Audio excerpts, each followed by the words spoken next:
My brother has been flirting with my wife for years, but my parents kept encouraging it. At dinner, my wife exposed my mom's affair. Now my brother's stalking us.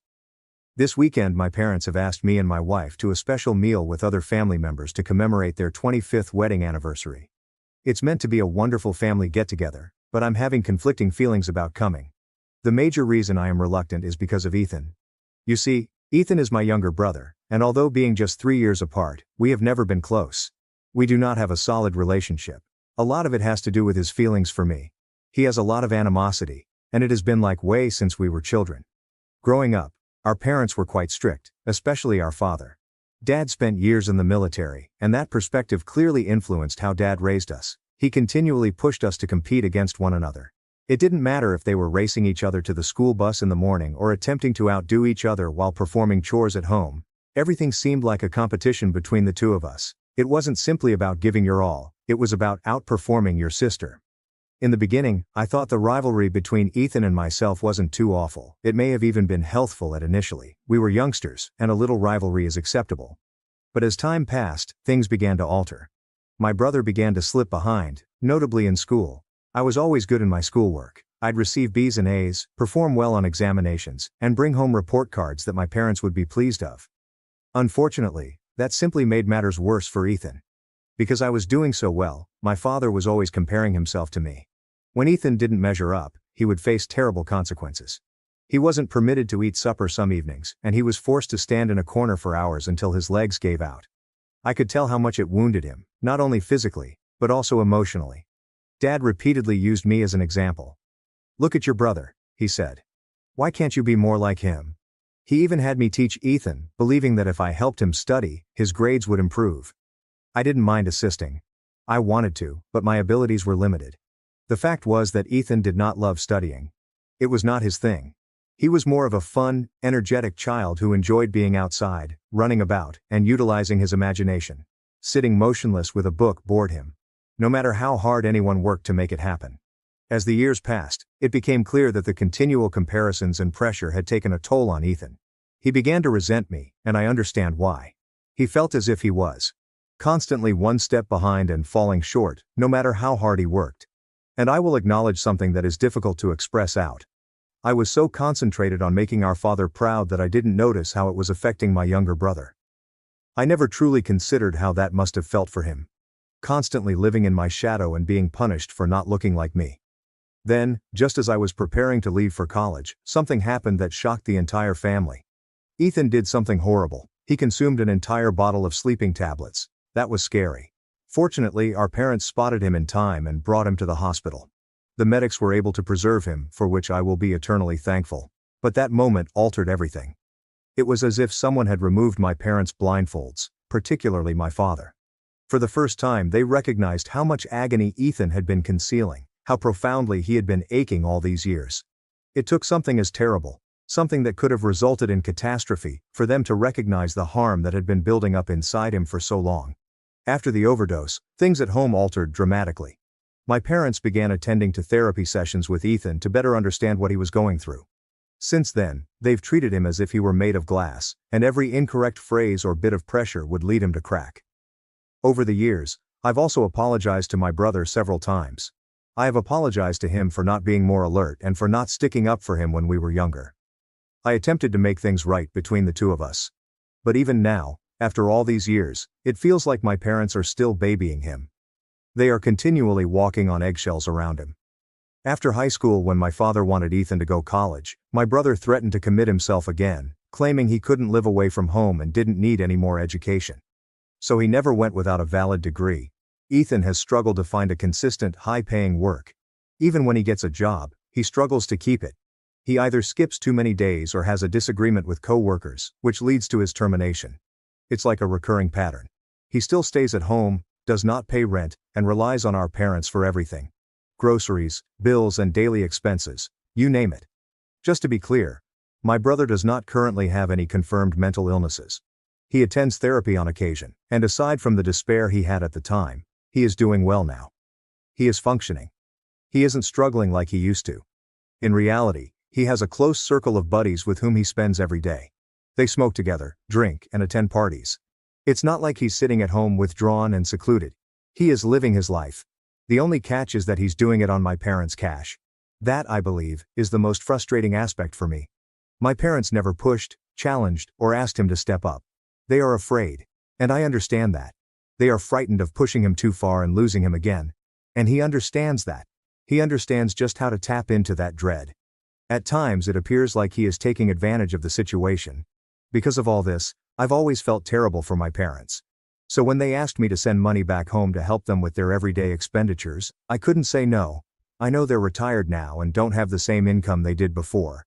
And with Ethan not contributing anything, I feel like it's the least I can do to help them in this difficult circumstance. Since then, I've been sending money every month to help out while my brother lives as if he doesn't care. And it's come to the point where I feel compelled to take up the slack in the family. My wife now knows my whole family history. She has a great disdain for my brother. And it's not only because he's a bad son to my parents, he's also made her feel really uncomfortable on several occasions. You see, Ethan is always flirting with my wife. He has always been extremely attentive to her, tries to be touchy-feely around her, and even makes inappropriately suggestive comments. He does it under the pretense of being fun or nice, and if I call him out on it, he dismisses it, laughs, and claims I'm exaggerating. What makes matters worse is how my parents deal with these situations. They do not recognize it for what it truly is. Instead of confronting Ethan or supporting me, they disregard it entirely.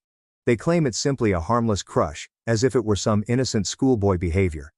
Sometimes they make subtle comments that appear to encourage it. For example, when my wife met my parents for the first time, the event was meant to be warm and inviting, the standard meet the family stuff. But while we were all sitting around chatting, my mother said to my wife, who was then just a girlfriend, something like, "You are so funny. You'd actually be a much better match for my other son, Ethan. You two have the same kind of humor." She even laughed a little as she said this, as if she thought it was a funny, harmless comment.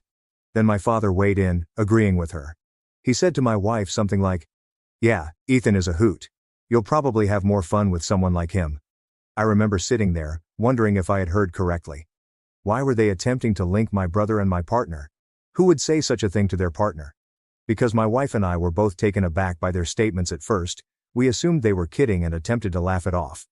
However, my parents have often suggested that my wife would have been a better match for my brother. It's as if they've never stopped thinking about this. They've often remarked things like, "She's so much more like Ethan," or commented on how my wife and Ethan have such similar personalities. As if this means she has the wrong son. Even on our wedding day, just before the ceremony, my mother grabbed my wife aside and asked her, "Are you sure you want to marry him?" It was as if she was giving my partner one last chance to back out, hoping my wife would change her mind and go. Can you imagine how devastating that was to hear on our wedding day? I had a large argument with my parents about this and almost shut them out of my life at the time. They then offered a half-hearted apology, pledging never to speak that way to my wife again. Every year, on my brother's birthday, they make an extra effort to persuade my wife to stand next to him for photographs or movies. It doesn't matter how uncomfortable we feel. They'll say things like, "Come on, you two look so good in pictures together." Or, "Just one photo. Don't be so stiff." It's subtle but consistent. No matter how many times we attempt to dismiss it or gently move the situation, it persists. When we've brought this up and attempted to have an honest talk about how uncomfortable all of this is for us, my folks have just shrugged it off as if it were nothing. My mother usually tries to rationalize it by claiming that my brother has never had a decent girlfriend and is simply smitten with my wife since she is so attractive and he enjoys standing next to her. My father is not doing any better. He says things like, "What's the harm in standing next to him for a photo if it makes your brother happy?" He truly feels it's not a huge problem, that it's just a minor detail, but it isn't. We eventually had enough. We have stopped attending family occasions with my brother because we have been made to feel uncomfortable and disregarded far too often. No birthdays, no gatherings, nothing. We have entirely pulled back. I have also ceased visiting my parents, as has my wife. However, my mother insists that we go this time because she has invited all of my cousins and distant relatives, and she does not want me to miss it in case people start asking questions. Lily, if I still don't come. Update 1. Thank you everybody for your remarks. The fact is, I have yet to determine whether or not to attend the impending family function. I've been going back and forth in my mind about it, and part of me wants to go just to meet other family members, but the other part of me keeps thinking about everything that has happened over the years, how they have treated my wife, how they have always made excuses for my brother, and how they continue to ignore our boundaries as if they don't exist. Do I go pretend everything is well simply to maintain the peace? Or do I remain? A way to safeguard the tiny corner we've managed to carve out for ourselves? So yes, I'm still on the fence. Update 2. Okay, so we chose to go for my parents' wedding anniversary, which was a huge mistake. Throughout the ceremony, my folks were overjoyed to see me. My mother grabbed me passionately and told me she didn't expect me to come and how glad she was that I came. I simply nodded and smiled. Everything was going well until supper. We were all sitting around the table catching up and making light chat. Then one of my aunts casually said that all of my cousins were married, or in relationships, with the exception of my brother Ethan. She smiled a bit and asked him, half-jokingly, why he was still unmarried and whether he was dating anybody he may marry soon. My brother only grinned uncomfortably and reddened, as if he was trying to hide something. Then one of the cousins playfully shouted, "Come on, Ethan. Spill it. Do you have a crush or what?" That's when my mother, without missing a beat, said loudly, "Oh, I don't know about a girlfriend, but he does have a huge crush on his brother's wife." She then pointed her finger at my wife and laughed as if it was the funniest thing ever. My father joined in, laughing even louder. My wife and I both froze. I looked up from my plate, my jaw tense, and locked eyes with my mother. But she didn't notice. She was too busy laughing and chatting to my aunt, saying something about how my brother had been entranced with my wife for so many years, as if it were some kind of romantic movie storyline and not a completely improper fixation to be obsessed with your own brother's spouse. As if that wasn't enough, my aunt went to my wife and said loudly and without hesitation, "Do you have any sisters or female cousins Ethan could possibly date?" Some of the family chuckled as they heard this. My brother merely sat there blushing, smiled slightly, as if everything was perfectly normal. He didn't try to shut down my parents. He didn't try to redirect the topic elsewhere. He merely sat there taking in the attention as though it was flattering. I could feel the heat rising on my face. I turned to face my wife, who sat there looking embarrassed and mortified. This was the final straw. I did not even think.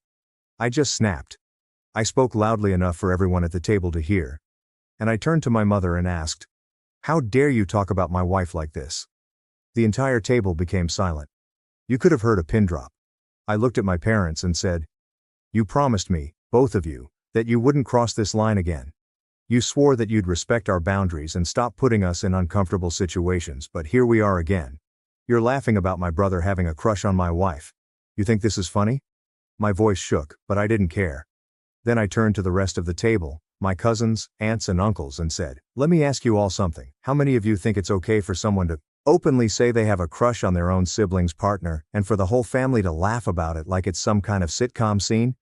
Do you think this is normal?" No one said anything. My aunt's grin was taken away. Others drank their beverages hesitantly. Suddenly, no one had an answer. I then went to my brother, and just let it out. "You've been acting like a creep around my wife for years," I screamed, my voice quivering with rage. "You flirt with her every time we're around. You've sent her late-night texts even though she's never replied. You try to stand too close to her, touch her when she's clearly uncomfortable, and act like it's all a joke." My brother's face sank immediately. I looked around the table and continued, "And you all think this is funny? You really think it's okay for someone to act this way toward their brother's wife?" I turned to my parents and said, "And you too? How many times have you made comments about how my wife and Ethan would be such a good match? You've been doing this for years. You even said stuff like this at our wedding. Do you even realize how messed up that is? How incredibly disrespectful it is? Not just to I was also upset with my aunt for falling for my mother's prank. So I looked directly at her and asked, would you ever say this kind of stuff about your own son's partner? Would you tell your daughter-in-law that she'd be a better fit for someone else in the family? Would you let your son act like that around someone else's wife?" She looked stunned and shook her head slowly. "Exactly," I said. "So, why are you comfortable with my parents doing this to me?" You could feel the room contracting into itself. Everyone felt uncomfortable now, not because of me, but because I stated what needed to be spoken, something everyone most likely already knew, but chose to ignore. My parents sat there, absolutely startled. My father looked like he was going to burst, his cheeks flushed and his hands gripped on the table. In contrast, my mother began to panic. She tried to laugh it off, her voice shaky, saying, "I didn't mean anything by it. Come on, it's not that serious. It's just a harmless crush. We've always just joked like that about your wife and Ethan. I'm sorry, but it is just funny, and I wasn't really trying to offend anyone." That's when my wife, who had been sitting next to me all evening, silent and humiliated, finally snapped at my mother. She moved her chair back slightly and looked straight at my mother. Her voice was calm yet loud and cutting, audible to everyone. "Oh, I get it now," she said. "Since everything's just a joke to you, I guess cheating on your husband all those years ago was just for fun too, right?" My mother's eyes were wide. "I mean," my wife added, her tone becoming harsher, "I guess you had a harmless crush on the neighbor too, right? And I guess when you decided to sleep with him, it didn't mean anything. It was just for fun, wasn't it?" The whole space was quiet. My father looked as if he had been hit in the stomach, and my mother looked absolutely devastated. My mother became white in the face. I couldn't hold back a pleased laugh. What my wife had stated was totally correct. My parents had hidden this unpleasant little secret from everyone for years. Long ago, my mother cheated on my father with their neighbor, and when he discovered out, she begged him not to leave. He stayed only for me and my brother. He appeared to have forgiven her, or at least moved on. But my wife knows the truth since I told her. She'd had it for many years. Finally, she had turned the facts around and used it to get back at my mother for always hurting her. She had endured years of pain, inappropriate comments, strange jokes, and watching my parents treat her as if she were a prize for my brother rather than my partner, before finally resorting to the one thing she knew would put an end to everything. My mother came out of her disbelief and quickly began ranting at my wife. She yelled that my wife had no right to bring up that previous affair in front of her, and that she had gone too far. My father also jumped in, increasing his voice and saying that bringing up the past was rude and pointless, but I was having none of that. I stood up and shouted back. "You crossed the line the moment you made my wife the punchline to your creepy jokes. The moment you kept defending Ethan like he was some kind of harmless little boy when he's been making my wife uncomfortable for years. Don't you dare talk about disrespect when you've disrespected our marriage over and over again." My mother began to cry in front of everyone, trying to spin it around as if she was the victim now. However, people were still digesting the idea that my mother had cheated on my father when everyone believed they were the perfect pair. Ethan eventually opened his mouth, only to yell at me for spoiling the celebration. "You always have to make everything about you," he said with anger. I just gazed at him, surprised that this was what he took away from it all. "You think I'm the one making this about me?" I said, my voice calm but forceful. "You sat there and let Mom announce your crush on my wife like it was some joke. You didn't say a word to stop it. You blushed like it wasn't disgusting. You let them humiliate me and my wife again in front of everyone. And now you're mad at me for standing up?" He scowled at me and raised his arms wistfully. "Oh please. You always act like the victim. No one even said anything that bad." My wife and I decided to leave while my parents and Ethan continued to yell and blame each other. The ranting did not appear to be stopping anytime soon, and honestly, what was the purpose in remaining any longer? They were clearly uninterested in listening to or comprehending our point of view. They simply wanted to be furious and play the victim. So, without another word, we silently collected up our belongings and went away. "We're done," I said before departing. "Don't dare to contact us unless you all grow up and are willing to accept some responsibility." Since that night, my phone has been continually buzzing. The majority of them came from my mother, but a couple also came from my father. They're angry and guilt-tripping. They kept telling me that my wife and I had no right to reveal Mom's adultery, especially in front of the entire family. According to them, we utterly ruined their so-called picture-perfect marriage by revealing my mother's affair to everyone. My mother in particular has been unrelenting. She claims she has been humiliated, that everyone now looks at her differently, and that we have ruined her reputation. Because of all of this, my mother now expects my wife to publicly apologize to her for what she said at dinner. My mother feels that my wife owes her an apology for exposing her hypocrisy and bringing up an issue that, in her opinion, should have been left alone. It's really exhausting. Update 3. After days of debating in my own brain, I eventually picked up the phone and phoned my folks. I knew the talk was going to be difficult, but I also knew I had to say what needed to be said simply and frankly. I informed them quietly but firmly that after all they had said and done, not just at that terrible meal, but over the years, I couldn't keep pretending that everything was okay between us. I said that my wife and I were weary of being insulted. I stated that I had spent years trying to preserve the peace, sending money every month to assist them out, not only because they had requested, but because I honestly wanted to. I believed that was the correct thing to do. I wanted to assist them since they were my parents, and Ethan was plainly not contributing. But today, given how they have continued to treat us after all of the humiliation, apparent favoritism, and utter lack of responsibility, I informed them I could no longer continue. I informed them that I would be breaking off all communication. No more phone calls, no more visits, no more cash assistance. I stated that this was the only option for me and my wife to mend and live in harmony. My parents did not take it well. When I told them I was cutting them off financially, they totally lost it. My mother began shouting at me, calling me ungrateful and accusing me of leaving my family. My father intervened, claiming I was turning my back on the people who had reared me for years.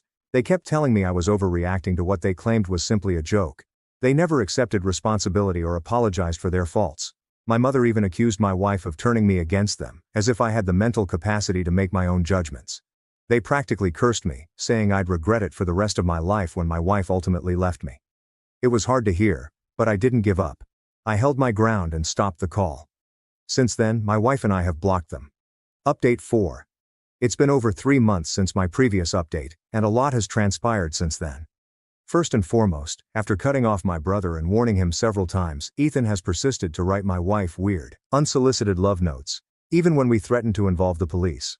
He didn't appear to care. Then, a month ago, my wife and I got some amazing news. We are pregnant and expecting a child. We were pleased and spread the good news on social media. This was plainly a tremendous error, since events earlier this week took a scary turn. When my wife returned home from work, she was surprised to discover Ethan sitting on our doorstep waiting for her. He began to get up as soon as she noticed him. She instantly felt uneasy.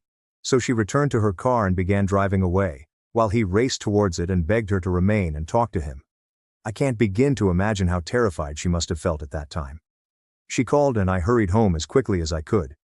We both phoned the police straight away, but because Ethan hadn't officially committed any laws yet, such as beating my wife or entering into our home, they couldn't arrest him. According to the police, he has not committed a crime, only repeated harassment. So they let him go with a warning, which upsets me to no end. He's breaking so many rules, yet the law can't seem to do much until it's too late. However, we did consult with a lawyer, and he is assisting us in filing a restraining order against my brother. My wife no longer feels safe in our current house. I also don't want to endanger her or our unborn kid in case Ethan shows up again. So we've decided to sell our property and relocate to a different place away from all of the chaos before our kid arrives. I'm beyond frustrated and drained. This situation is out of control, and I am doing everything I can to protect my wife and child. I cannot allow anything happen to them.